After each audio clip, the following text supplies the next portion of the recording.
Yes. Hey, everybody. We are here with Velia Chavez, and she is going to begin her marketing with Velia. Thank you, Velia, for being with us today.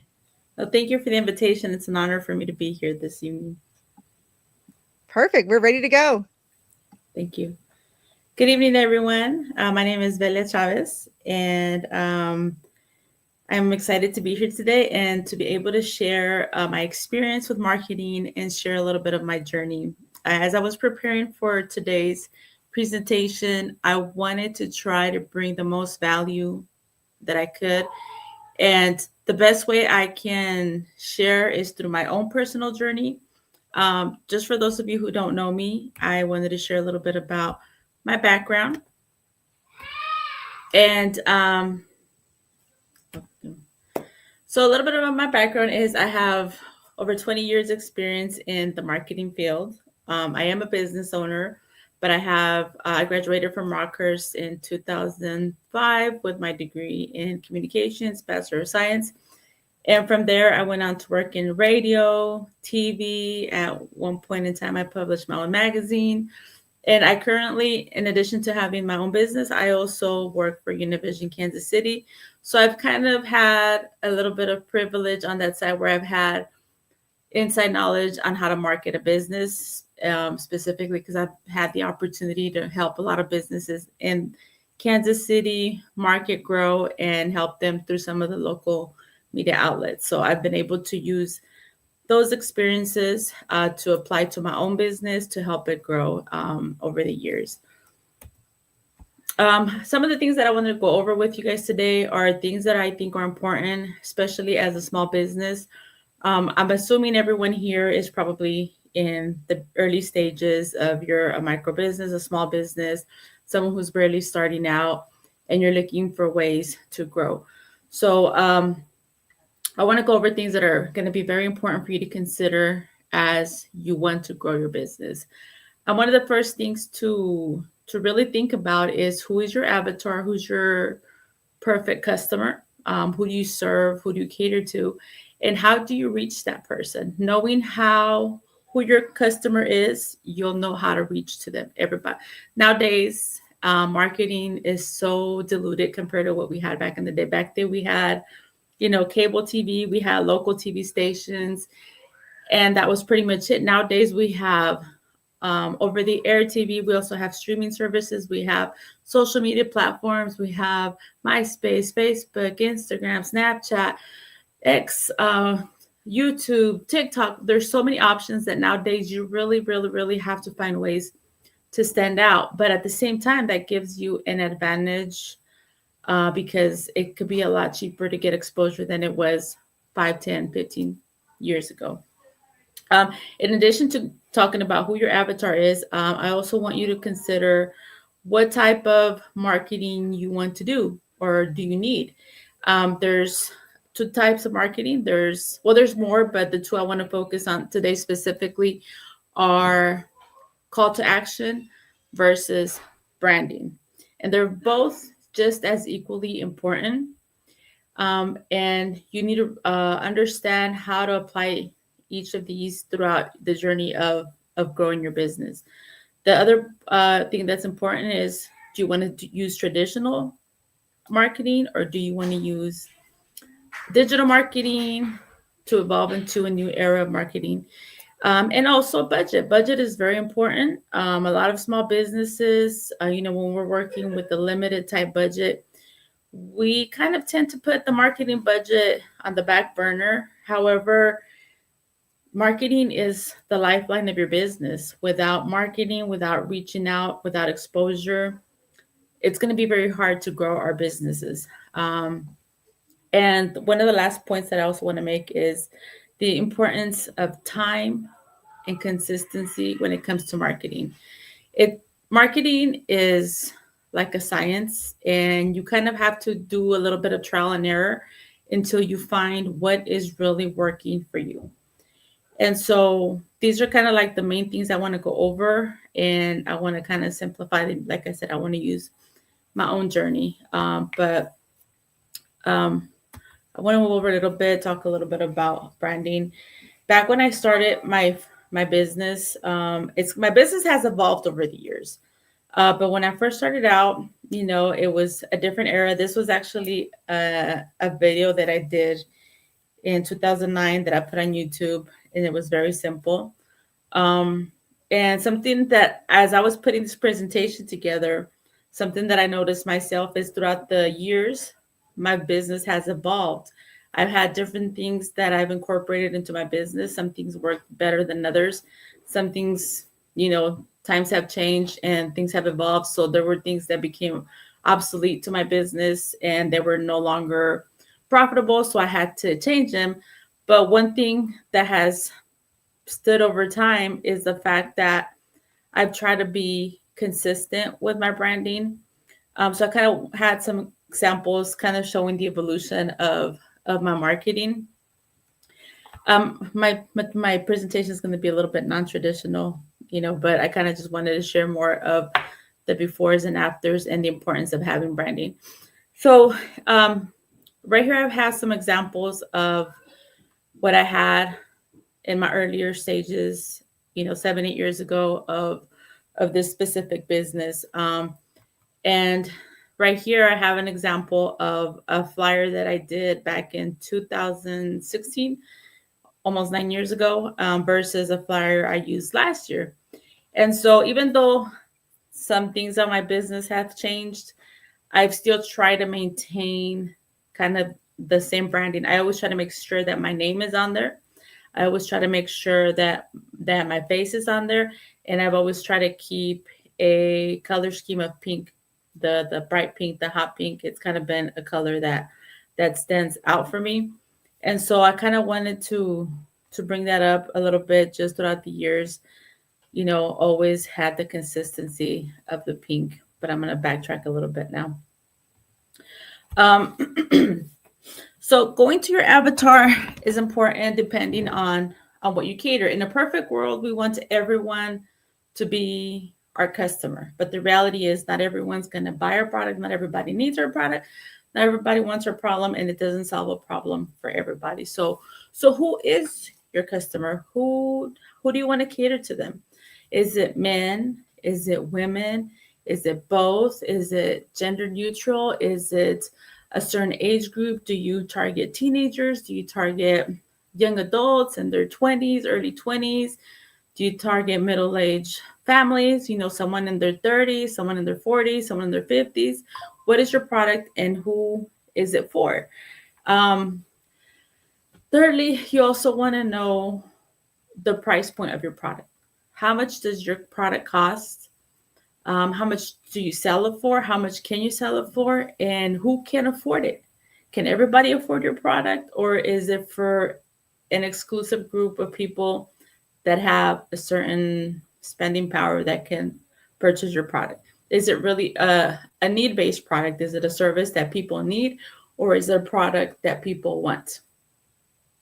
Once you determine these answers and you kind of narrow it down, for example, I myself, my current business that I have is insurance and income tax services. And pretty much everybody who lives in America and has a job and has income has to file taxes. So I could potentially say that everyone who is a taxpayer in America can be my customer, right? However, that's not necessarily the truth, because within the tax business, there are also different specialties. So, do I want to cater to small businesses? Do I want to cater to corporations? Do I want to cater to nonprofits? Do I want to cater to W-2 families only? Do I want to cater to people who have dividends and stock options? Who do I want to focus my attention to? Do I want to work with um, families that have children and have earned income credit refunds, child tax refunds, so that I can cater my campaign to those individuals? So throughout my journey, I've decided I like helping families. And I also, throughout my journey, realized that there's families that want to file taxes, but sometimes the money's not always there. So some people have fallen back several years just because they didn't have the money to file their returns. So if you look right here on this top billboard, I started targeting that group of people because I wanted to make sure everybody was one getting their refund. A lot of people were leaving money on the table. I was surprised to know how many people missed out on stimulus checks during COVID because they had not been filing their taxes. And the time, some of the deadlines already passed, so they missed out on that money just because they did not have that money to make that initial um, to file their taxes, right? So I decided I wanted to focus on those individuals who want to file their taxes and they deserve to get that money back, right? So my campaign was focused around that when I first launched my tax business and my marketing campaign this year as well. I also do insurance, and there's different types of insurance as well. There's standard drivers and then there's non-standard drivers. There's people who have, not so perfect driving records, not so perfect credit, and so they may need a different line, than the traditional like American Family, and I also have drivers who, they're non-resident, so they may not have a social, they may not have a license, but they still need to carry insurance to prevent having problems with the law. So, and then there's also people who need SR22s, and not all companies carry SR22s. So I have a specific clientele that I serve both on my tax side and on my insurance side.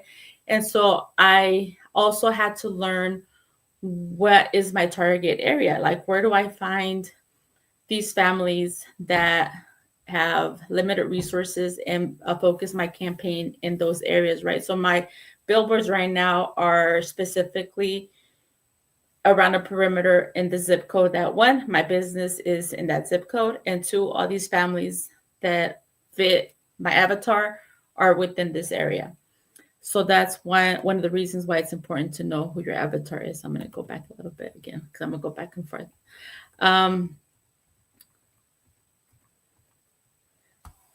So then once I know that, then I have to also have a call to action versus a branding. Branding is something that happens year round. For branding, you want to make sure that you're always out there, your name is out there, you're top of mind, because, like tax season is one of those things that it comes around January through April, and then people forget about taxes. But I want to make sure that they know I'm here next year, or maybe they didn't make the deadline and they need to file taxes in June, July, and October. I want to still stay fresh in their mind that whenever they are ready to file their taxes, they'll remember me. So branding is kind of like staying out there, keeping your face, being at events, showing out to community events, to pass out your business cards, just make people aware that you exist and that you're there for whenever they need it. Versus a call to action. A call to action is something that you do where you want people to act like now, like I need customers now. You have to create a sense of urgency, and you have to create something, a hook that will bring them in now within a certain time frame. So a good example of that is, for example, when you see the Labor Day campaigns, the Memorial Day campaigns, dealerships are really good about that, or stores like JCPenney that they put out their Easter specials. Come this weekend and save an extra 30, 40, 50% off and come in now. One thing I always, when with my clients that we work with on the TV side at Univision, one thing I always advise them is when you have a call to action, you want to make sure that it's something very compelling and it's something that you can afford to do at a very reasonable price. And because really the goal with the call to action is to put something very attractive to bring people out. And it can be scary because people feel like, I'm going to take a loss if I do this special, I'm going to sell out and I'm not going to make a profit because I slashed my prices too slow. But really the goal with a call to action and putting a very attractive sale is that once that client comes in, you'll be able to upsell them. So I'm going to show you an example of a call to action that I used to use. I don't specifically offer this anymore, but when I used to do business cards and invitations, I used to create flash sales for, like, let's say November. So in November, if you came in, you could order 1,000 business cards for only $99. That included the design, and these were glossy um, business cards, right? And so when people would come in, they'd be like, "Oh, I want to take advantage of the sale," and I'd give them a design. Now, if they wanted something different, once they were there, I was able to also offer them other products like website design or t-shirts or something else. But the goal was to get them in the door. Once you get them through your doors and they're able to see everything else you offer, that's kind of like what the goal is for a call to action. Also with invitations, I used to do an invitation sale that was 100 invitations for $99, and I would put very specific dates. So like if you see here, this was the sale that was literally a 5-day sale that was for $99. And that was a pretty good price back then. I know invitations are not as popular anymore because people create events, but it would bring in a lot of people. And 9 times out of 10, people would come in and see the invitations and they were like, "Well, I was looking for something a little bit more elaborate, and I had other options that were more elaborate." So 9 times out of 10, I was able to upsell those customers to buying a package of invitations that were maybe between $300 to $450. Because once they were there, they would fall in love with the nicer stuff. Everybody wants something really nice. So it's like, okay, well, yeah, these are cute. They're very reasonable, but I want something more elaborate, more glamorous for my daughter's quinceañera or for my kid's party. So the call to action has to be something to get them in the door. But once they're there, you're able to show them everything else you have and are able to upsell them. A lot of times we want to put everything in every single service, and we want to make sure you add this, make sure you add that, make sure, and then we lose them because we can't get the focus on one item. So having that really targeted call to action is super super important, and it can vary for different businesses. You may say, "Well, what can I do for my business?" I'm not sure what kind of different business owners we have on here. If anybody wants to comment, let me check the comments. Nobody's commented anything. Okay. So let's say, for example, restaurants do the Taco Tuesdays, right? You come in on a Tuesday and you get tacos for 99 cents. And, not everybody wants to eat tacos in the family. So someone may say, "Yeah, I'll get the tacos." But someone is like, "You know what? I'm not craving tacos. I want some enchiladas, or I want taco salad, or I want uh, the caldito." So it just kind of, you have something just to get them in the door, and once they're there, they're gonna fall in love with something else and want to buy something else. The next point that I want to go over is, let me know if I'm going too fast, if you guys want me to slow down a little bit. But the next thing I want to talk about is traditional versus digital. Digital is growing very fast every day, and it can be a lot uh, less expensive than traditional, like with television, radio, or with billboards. Those traditional media outlets can be more expensive.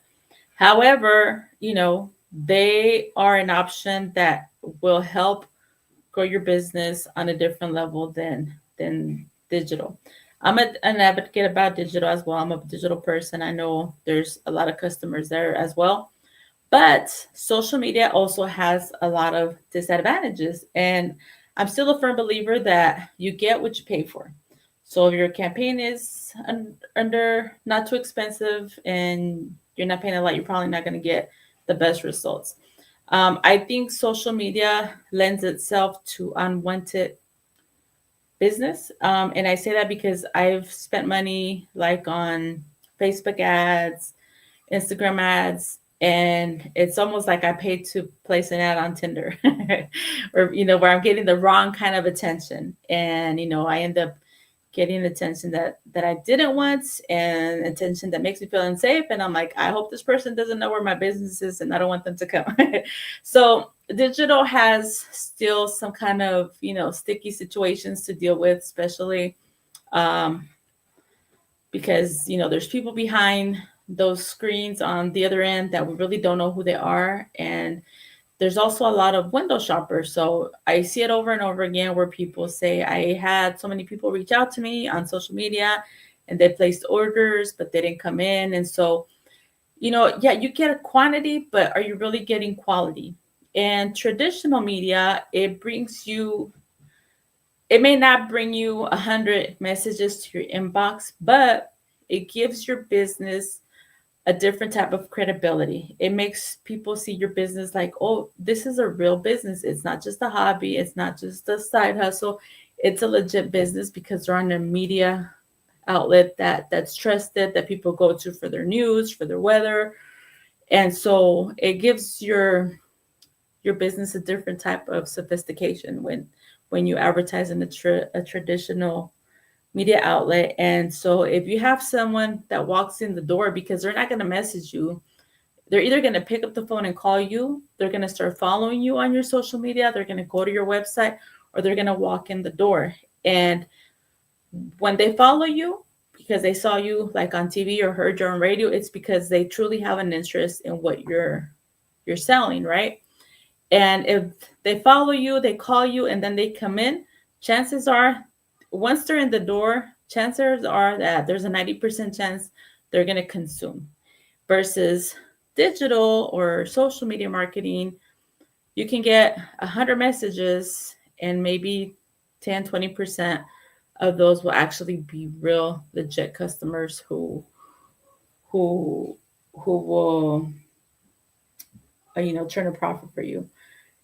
And so, I mean, different businesses have different results. I'm not saying that everybody may have the same experience, but I know I have that experience. And I know that a lot of people that that do a lot of social media marketing tend to kind of run into, yes, you do get business, but you also get a lot of window shoppers and a lot of unwanted attention. So something really important to consider is a budget. As I mentioned before, a lot of businesses, we budget for our storefront, we budget for inventory, we budget for insurance, we budget for a lot of the operational things, but we don't budget for the lifeline of our business, which is marketing. And I always like to give the analogy to my clients that opening a business without proper marketing is like if you throw a party. Let's say you have this amazing party. You book the best band in the city. You have the best caterer. You have the most beautiful decorations. You have the best of everything, but you forgot to send out invitations. Who's going to show up? Nobody, because you forgot to invite everyone. And that's how businesses that's the risk they're taking when they fail to have a budget for marketing and advertising.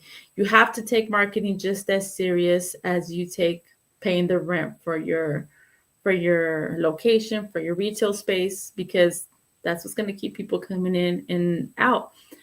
And like I mentioned earlier, you have to kind of figure out who is your preferred customer, where are they getting their content from, and how do you reach them to make sure you're reaching the right person to come in to your business. Like I discovered, I do get good feedback if I promote stuff on my personal page.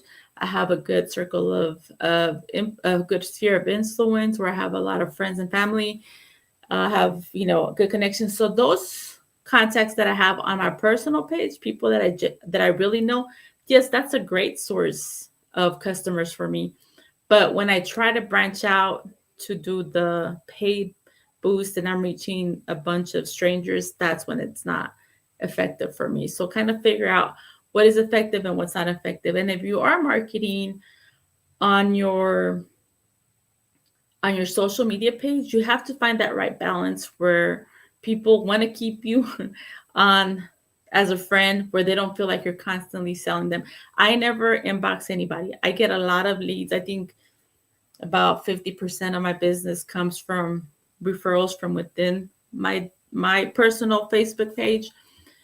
But I'm never messaging anyone, hey, here's, come see me, I'm doing taxes. I put it out there, but I put it out there in a way that's organic. So for example, every year I have to update myself on the tax laws, and I have to take certification classes, and I'll travel. Like last year I traveled to Miami to a convention to get updated, and so I'll post that content to let my friends and family know that, hey, Velia takes her business serious. She takes the necessary steps to educate herself to make sure she's doing the right thing and that she's preparing our taxes correctly. She's not just kind of taking some random software, plugging in random numbers. She really knows the law. She really knows what she's doing. So I'm not out there telling them, come see me, but I'm letting them know, hey, I take this serious. I'm getting prepared, and I am working hard to make sure your taxes are done correctly. So kind of finding ways to not, not seem, how do I say, pushy on your social media, because there's people that sell those weight loss products that and they're constantly posting like the before and the after, and they're sending you messages like, hey, can I ask you a question? What are you doing to lose weight? Would you like to try a new product? So you don't have to be that nuisance or annoying person where everybody wants to block you. um keep a good balance there of like, um I have friends that are opening businesses that are, doing their thing, and they're doing it subtly and organically. Just document what you're doing. I follow several marketing experts, and one of the things that they always say is try to make it organic. By documenting your processes, your day to day, like follow me in a day of what I do. So I post a lot of what I'm doing throughout the day. Like today I'm over here and I post pictures of my customers and I say thank you. And I do it in an organic way where I'm showing appreciation to my clients versus come here now, come buy from me, come use my products or services. So it's like, that's why I say it's like a science and it's like an art at the same time, because you have to find the right way to get it across. I went back to traditional versus digital, and so budget is important, and I can't emphasize that enough, to make sure that you're also putting money aside, or have a credit card, or find a way to really have the right marketing. And when you're small and you're first starting out and your budget is limited, it's okay, but make sure that that's one of your goals for growth. um, the other thing is time and consistency. um, Especially like with the traditional media or even with social media, billboards, anything, time and consistency is the key. People want to see you over and over and over and over and over. For example, personal injury attorneys, they don't get a phone call just because they put an ad. They have to kind of wait till someone has a need. So when you have an accident and you're injured, who are you going to call? That's why personal injury attorneys spend a lot of money. You see billboards all over the city.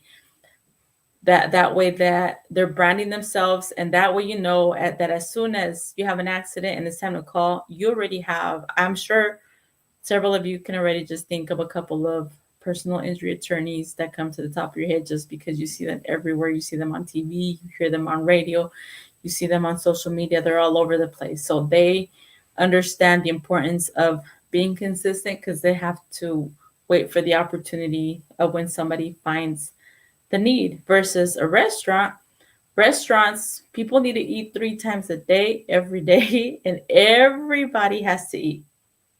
So restaurants really have it a lot easier than a lot of businesses, I think, because all you have to do is be able to post a really good plate of food, something that looks very yummy, and someone who's hungry to just look at it and go in. So I think social media and like Instagram and Facebook for food is really, really good. It's a really, really good, inexpensive way to get customers. But consistency, of putting pictures almost daily or every other day to show that you're open, because I'm the type of person that when someone or I hear about a restaurant or I come across a flyer or something, the first thing I do is I go to Facebook.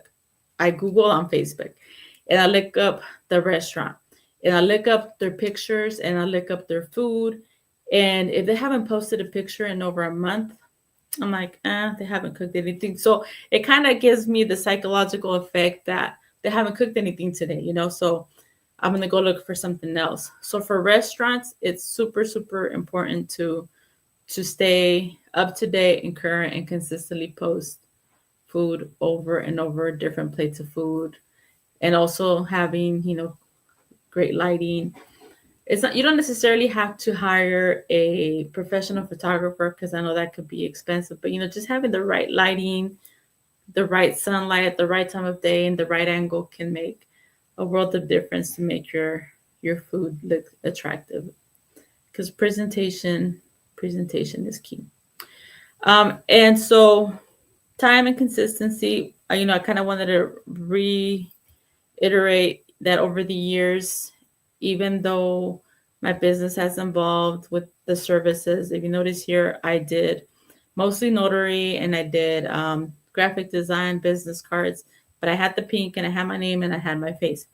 Now I don't have any of that. Now I do more taxes and insurance. I still do notary, but I don't do any of the graphics, but I still have my face, my name, and my phone number, and try to stay consistent. Um, Even with my sign, my branding, even my uniform, even back in the day, this right here, I had a really small space. It was like a 10 by 10 office space inside of Order Express. And so my budget was very limited and I did the best I could with what I had, but I was trying to make sure I was consistent. So I had these posters made at Sam's Club. And back then they were about $10 a poster, but they were like 24 by 36 and they were pretty big. So I put them on the window, I put them inside. And these were kind of like my branding. And I had them nice and big and bold to make sure that everybody can read what services. I also had, if you can see like on the picture to the right, the background, I blew up some of the invitations that I would make. So I was consistently trying to let people know what services I offer. And right here now, this is at the Chicano Arts Festival last year, when down at the bottoms. And so this last year that I was able to finally have, a custom tablecloth.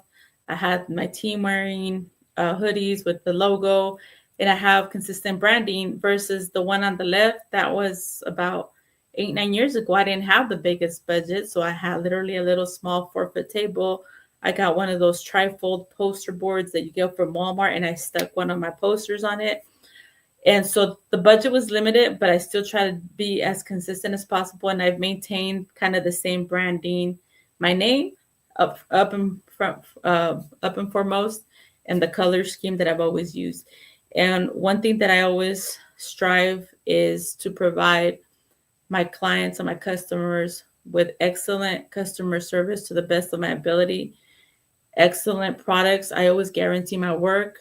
I always tell my customers, if you have any issues, come back and I will get it fixed for you. If there's an issue with your tax return, if you get any letters in the mail, I always make sure my name has a good reputation so that anything my name goes on, it's got a 100% guarantee. Even when my invitations went out, if I made a mistake on a set of invitations and I put the wrong time, it happened to me, a couple of times, but not too many times. But I would take the loss and I would reprint the entire invitation and redo it because it had my name on it. So I wanted to make sure that everything that went out, with everything that goes out to this day with my name, it has to go out in perfect conditions to the best of my ability. And I also make sure that my team is also delivering on that promise that you're going to have, a guarantee that you're going to have a good outcome. And so I work very hard on correcting mistakes because that's also part of my marketing and my branding, is to make sure that people are not out there mad at me, trashing me on Facebook, writing bad reviews about my business, because I work too hard to avoid that. You can Google me right now on any of my business platforms. And you may not find a ton of reviews because I don't ask for reviews. Some people post them, but I'm really not the type to say, hey, give me a review, give me a review. Because I'm not going to put someone in a position to write a review if they're not 100% comfortable doing it. But also, when someone has something bad to say about you, they're not going to hesitate. They're going to go on there and write about you. So you can Google me, and I could 100% guarantee there's nothing out there about me. Not because I paid to have it removed, but because I take those extra steps on my behalf to go above and beyond for my clients to correct any errors that I can fix. And I'm not going to charge them extra for a mistake I made. If it was that they gave me the wrong mistake, well, that's different. But if it was a mistake, I'm a human being. We all make mistakes. No one's perfect. But I have the maturity and the responsibility and the integrity to say, hey, I made a mistake. I'm going to own up to it, but I'm going to fix it. And you're going to still walk out of here 100% happy with my product and service, because that's also part of your branding. That's part of that stuff spreads like wildfire faster than anything else. So you also have to be proactive in, protecting your name. And I can open another business tomorrow and it can be something completely different. But if I have my name on it, I know people will trust it and will follow me because of my work ethic and my guarantees and my delivery of my products. So I don't know right now if anybody has any questions or any feedbacks. Okay. Oh, yeah. Better than boosting a post. Okay, so I heard Facebook ads are better than boosting a post. What are your thoughts? So boosting on a Facebook post, I believe, I don't think I understand the question right, because to me, boosting a Facebook post is like putting money, right? So you're saying it's better to put money on a post than just putting one that's organic. So it just depends. Like I said, I think for food restaurants, certain type of businesses, it can work great. But for the times I've tried it, like to promote my real estate business, like I stopped putting anything for the real estate business because I just got a lot of creepers, and I'm like, there's no way I'm gonna go show this person a house by myself.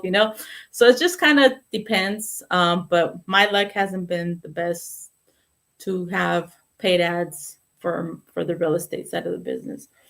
What are your thoughts on business cards? I kind of feel like they are almost obsolete. I feel like QR codes are mostly used. Is it overkill to use business cards with a QR code? I was considering a metal card, but I feel like the tech behind it's more complicated for some, and it doesn't upload the contacts as easily as one would hope. I'm still a believer in business cards. I still have business cards. Um, I have printed cards, but I also do have a QR code. If you saw on my flyer, I do have a QR code directing people to my website. So if you go here, I do have a QR code. I still believe in flyers. I do postcards. Every year I send my clients Christmas cards and postcards, and with the coupon to remind them. And some of them come back with the coupon. Not all of them do, but they'll be like, hey, I got your coupon, or thank you for the Christmas card. So I still think those things are still good because they still have a special touch, a special connection that digital just doesn't have. People don't really get Christmas cards anymore or birthday cards in the mail like we used to. So when someone gets your postcard, they're really appreciative. And I'm like, oh, wow, I didn't realize people really, appreciate it, that little detail. And then it's got my picture. So I think that personalizes a little bit more. But yeah, I'm definitely about the business cards. I think, people do keep them because I'm horrible about scanning QR codes. And then you scan the QR code and then where does it go? And then if you close the browser, you lost it. So I think having a business card is good. I keep business cards for a long time, and a lot of my clients ask me for business cards as well. Um, Oh my gosh, yes, the creepers. Yes, it's creepy. And then thank you for sharing your business journey. Thanks for hosting this event. Oh no, thank you guys for listening to me. I hope it was helpful. And if you guys have any questions and would like to get more information, by all means, reach out. That number right there on the screen, that's my cell phone number. So you guys can send me a text message or a phone call. I do have an office number as well. I can share that too. If you want to make a text appointment. So that's my phone number at the office. So if you guys want an insurance quote or income taxes, you can reach out to that number as well. But yeah, that's kind of in a nutshell what I want to share is, consistency, consistency, patience. Right here, these were pictures from last year, the ones with my name in the background. I had gotten this sign made, and every time my clients came in, they they took a picture, and I had them take a picture with the folder. I got pink folders, so I try to keep everything pink. It's kind of the expectation. And then this year, I got a little more creative, and I had some backdrops made, so they kind of have a double, what do you call it, a double use. So I use them as dividers, so they're like dividers between the desks, because I'm renting a space, and so I didn't want to have to build walls, but I wanted to have some privacy for my clients. So when there's multiple people working in the office, we have a little bit of privacy, not all on top of each other. And at the same time, it has branding, so someone can go in for their taxes, and then they see, oh, you sell insurance too, and I have them all listed out. So try to find ways to always brand yourself, um, and and let people know what you're doing. And then this year, I also had custom folders made. I didn't have to have my little pink manila folders and staple the flyers individually. But I planned ahead, and I knew kind of what I wanted each year. You kind of realize what you want, what you don't want. And so as time goes on, you're kind of evolving. So I first started out with those $10 posters. And so, like right here, I had the corrugated board. They're kind of like the yard signs, but I just had bigger ones that I blew up, and I stuck them both together, and I had them out there. So I was always trying to be cost effective, trying to save money, because, when you're starting out, you're starting out. Then eventually I was able to upgrade to these perforated windows, and these cost a little bit more, but they made a difference. If you compare the before and the after, it's like night and day. So investing in your branding and your marketing, it's important, and keeping consistency. So if you pick a color for your business, pick a color that you like, that you love, that you feel happy when you see it. That way you don't feel bored. Like right here, this looks so sad. But back then, I was using the color red, and I was using red because everyone, that what I would say was because red helps your business stands out. There's a psychological effect, but it just didn't make me happy, and I didn't feel like it really stood out like it should. So for me, pink makes me happy. I love it. Also, when I see it like at T-Mobile, if I go into a T-Mobile store, I love seeing all the magenta, the pink. So choose branding that makes you happy. Don't just go by what's traditional, because you also want to be in an environment where you feel happy about being in your business, and your surroundings, make you feel happy, and because everything is a reflection of you. So when people come in your business, you're going to give off a vibe, right? What vibe do you want to give off to your clients about your business? Do you want it to feel like a happy place? Do you want it to feel like a sad, dark place? And it don't feel bad if right now you don't have the budget. Just kind of have a goal, and every year just work on improving. If you had something this year, next year, add the folders. Next year, add some neon signs. And each year, just continue to grow and be consistent and improve. And your logo can change, but just try to have something that's unique to you. I could have had a bunch of names, for the insurance business, but I like to use my name for several reasons. One, because my name's unique. There's not a lot of Velias out there. I could have gone with like Chavez Insurance and Tax Services, but there's a lot of Chavez. Chavez is like Smith in Spanish. So I always get asked like if I'm related to other realtors who have the same last name as me, and it's like, no, it has nothing to do with it. So I didn't want people to confuse my Chavez last name with someone else's Chavez. I wanted to make it clear that it's me, so that if someone's looking for the services and someone knows me and they trust me, when they see my name, they know it's me. So I kind of discourage people from using like initials. Um, I don't want to make anyone feel bad, but I see too many businesses that have like, well, H&R Block is different because like H&R Block, it was two brothers, so their initials were H&R Block, so I understand that one. But using initials gets confusing, especially like in the community. We have a lot of businesses that are similar and their names are very similar. So it can cause a lot of confusion. And so, too many times I hear people interchanging the names when they're referencing a whole different business because they sound so similar.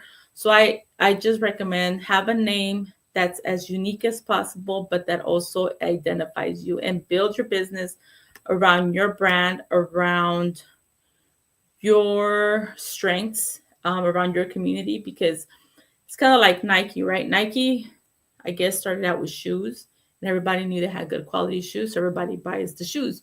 But Nike can also bring out a backpack. People will buy the backpack. They can bring out socks. They can bring out jackets, hoodies, beanie caps, watches, and people will buy it because it's Nike and they trust it. So kind of build a brand for yourself too, that if this business, for whatever reason, doesn't work out, because we live in a society that so many things become obsolete, like the invitations did, some people still use them, but they're not as common as before.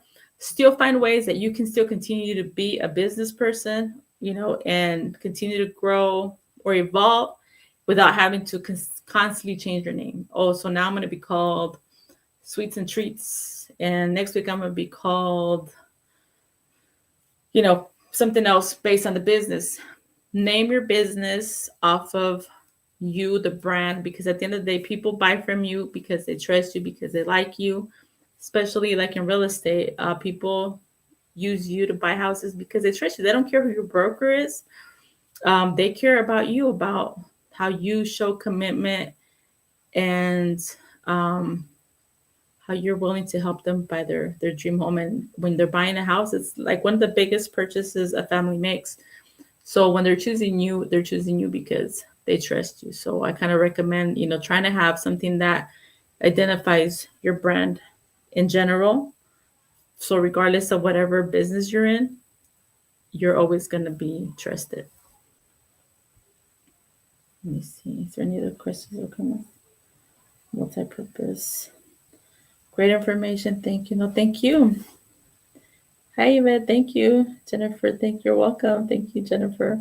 Multi-purpose. You had a client come back with your older folders and flyers this year, and they upgraded to your new ones. Yes, I did. Yes. Well, thank you guys for logging on and listening to my story and my feedback. And I hope this was helpful to you guys. And if you guys, like I said, if you need any, to pick my brain about anything, feel free to reach out. Bootylicious Realty. You're so funny. And I apologize about the camera. I haven't updated my software, so my camera wasn't working, but I appreciate everyone. It is definitely memorable, Tally, definitely. So does anybody have any questions or feedback or recommendations?